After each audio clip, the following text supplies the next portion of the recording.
This is a review on the Joker movie, the new one, because it's good, but like the ending. This is a spoiler alert. The ending is good, but it's like they killed him, but they could have dragged on for a lot more, which is what I'm trying to say. They could have dragged the franchise on for a whole bigger set movies, or new movies. You know what I'm saying?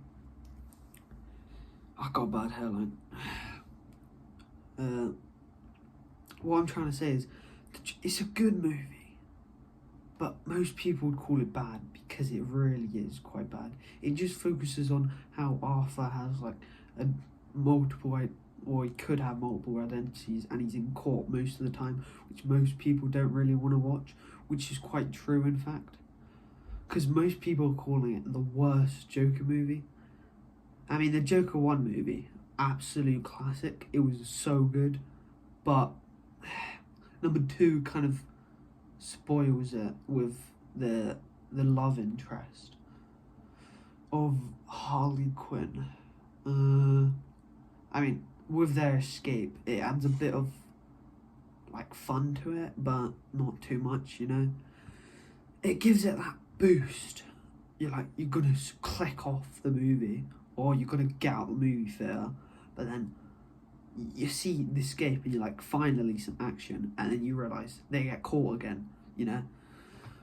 Some movies aren't supposed to have a sequel, and he got stabbed at the end, shanked like that. You know? He got shanked. But in turn, it made as a better ending than him surviving. But the third movie would be the worst movie imaginable. Because second movie, I've watched it. It's alright. It's alright. I mean, I wouldn't watch it again. Personally, it's not my type of movie. The first one, classic, loved it. It's like that one. You know, the one moment where he went up on the show, he was and made that massive speech. That was the one part that got me interested, and I did a bunch of research on it. And I found out I did a second one, watched it, hated it, which is quite obvious because I'm talking about it right now. Honestly,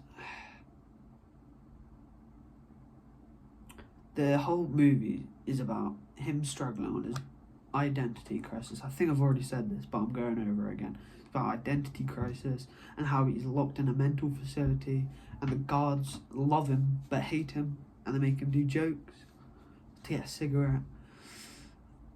And that carries on for the entire movie until he finally gives in to the Joker, goes in court dressed up as Joker, and then he just loses it, and eventually people just start hating him.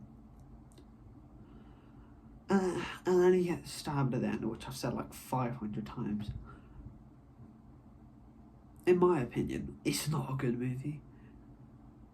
One question is, should you watch the movie? Should you waste your perfectly precious time watching this movie? If you've seen Joker movie 1, you really like it, don't watch it. But if you watch movie number 1, you think it's alright, then you watch number 2.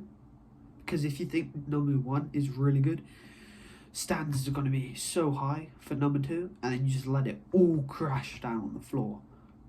But if it's alright, you know, if you alright, I mean, I'd watch it once again, maybe stop halfway through, you watch it a week later, movie number 1 or something.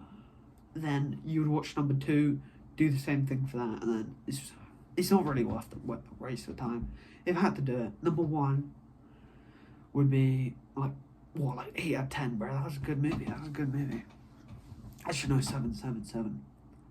And then number 2, that's dropped down to a 3 or a 2. It's 2.5. So bad. Wouldn't recommend watching it. Well, that would end my movie review. Subscribe, please. Hunters. And like.